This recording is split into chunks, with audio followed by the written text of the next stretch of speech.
నెహెమ్యా గారు చేసిన ఉపవాస ప్రార్థన.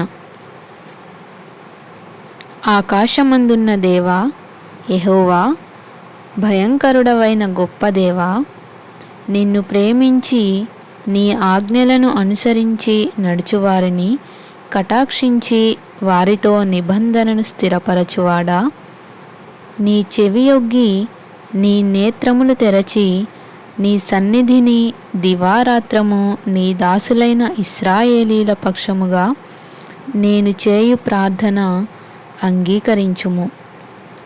నీకు విరోధముగా పాపము చేసిన ఇశ్రాయేలు కుమారుల దోషమును నేను ఒప్పుకొనుచున్నాను. నేనును నా తండ్రి ఇంటివారును పాపము చేసి ఉన్నాము.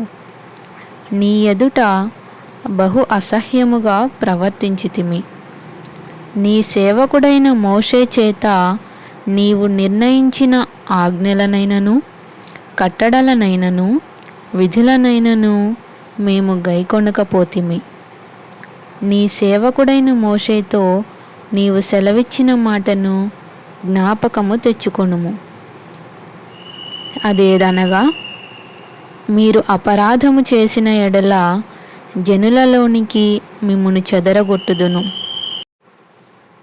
అయితే మీరు నా వైపు తిరిగి నా ఆజ్ఞలను అనుసరించి నడిచిన ఎడల భూదిగంతముల వరకు మీరు తోలివేయబడినను అక్కడ నుండి సహా మిమ్మును కూర్చి నా నామము ఉంచుటకు నేను ఏర్పరచుకొనిన స్థలమునకు మిమ్మును రప్పించెదనని నీవు సెలవిచ్చితివి గదా. చిత్తగించుము. నీవు నీ మహాప్రభావమును చూపి నీ బాహుబలము చేత విడిపించిన నీ దాసులగు నీ జనులు వీరే.